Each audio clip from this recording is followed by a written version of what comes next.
Revan, the Jedi turned Sith turned Jedi again, known as the Revan Chest, Revan the Butcher, Darth Revan titles upon titles. He played a pivotal role in the Mandalorian Wars, the Jedi Civil War, and the Great Galactic War. Now the question is, what roles did he play? Today that's what we'll discover, so sit back, relax and have some muffins. Welcome to Star Wars Timelines.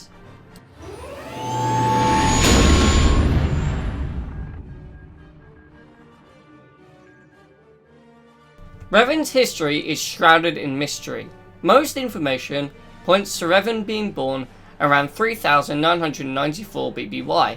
Where he was born is disputed, however most say he was born in the Outer Rim territories.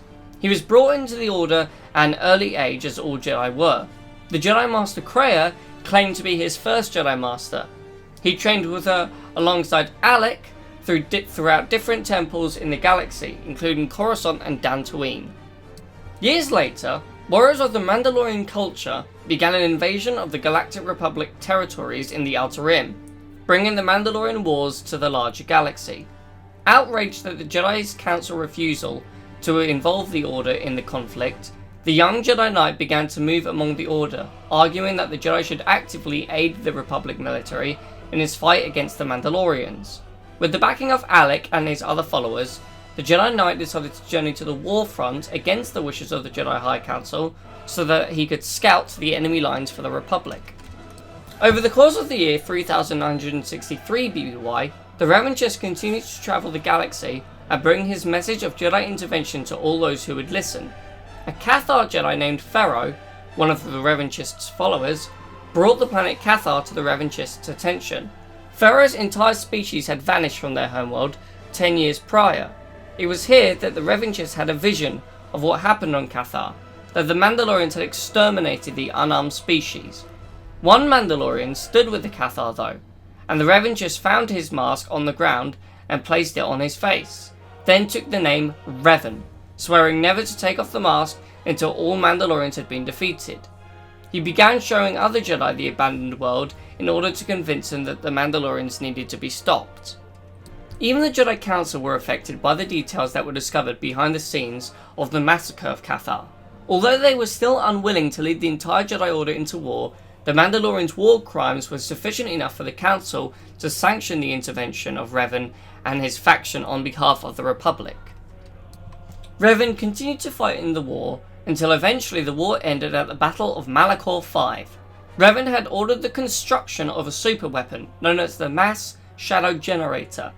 The Mass Shadow Generator served as the centerpiece of an elaborate trap in the Mandalore system, where he hoped to lure the Mandalorians into a final confrontation that would end the conflict. He placed General Surik in command of half the Republic fleet to serve as bait to draw the Mandalorians into range of the Mass Shadow Generator.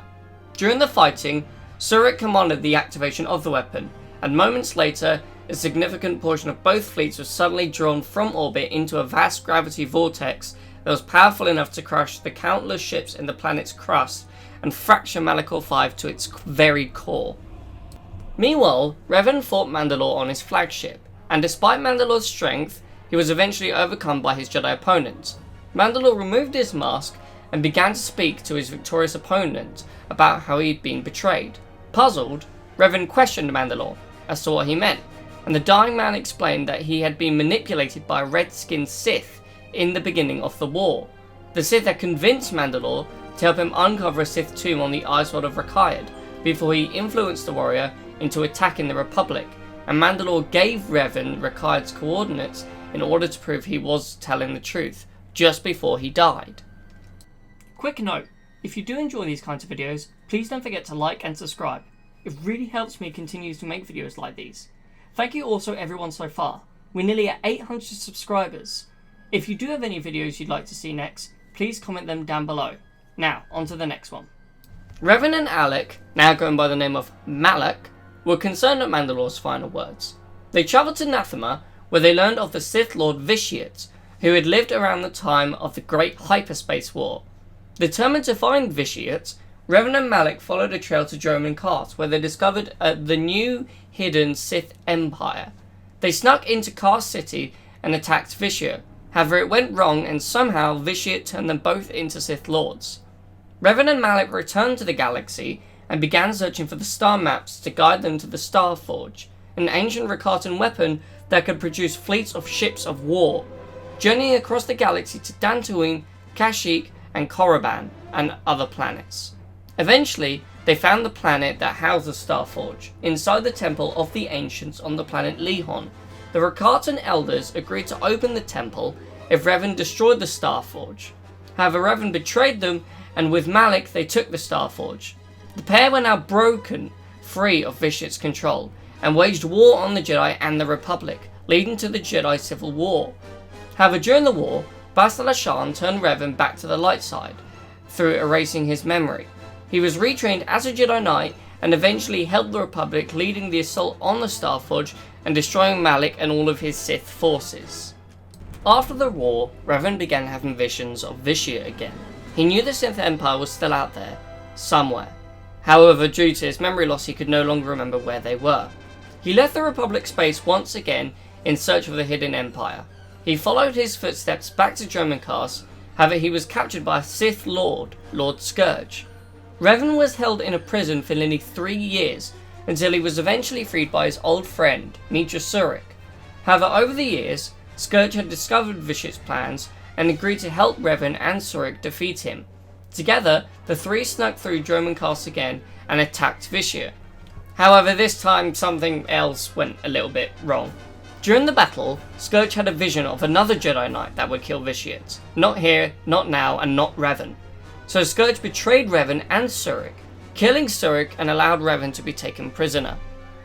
Revan was locked in stasis, hovering between life and death.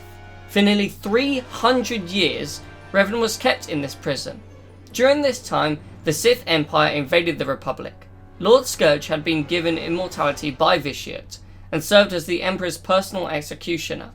In 3653 BBY, the Empire sacked Coruscant and forced the Republic to sign the Treaty of Coruscant to end the war.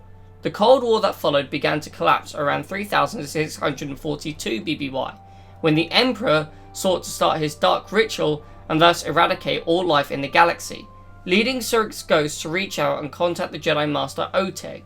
At Surik's instruction, Oteg gathered a strike team that attacked the prison in the Maelstrom, while Oteg's fleet engaged the forces of the Imperial Grand Moff Rikus Kilran.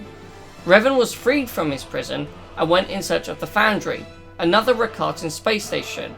However, Revan was killed here during an Imperial attack. Many thought that was the end of Revan when they heard of his death. However, that was not quite accurate. A dying Revan attempted to become one with the Force, but he was only partially successful. While part of him moved and joined on with the Force, the rest, the part that had embraced the darkness to escape the Emperor's torture, refused to do so, and was left in control of his body, now insane and fully submerged in the dark side. The new Dark Revan believed his mind to be clearer, and his strength to have increased. He formed an army and became determined to destroy the Emperor once and for all. During this time, Vitiate had been struck down on Dromund Kaas by Lord Scourge and the Jedi Knight that Scourge had a vision of.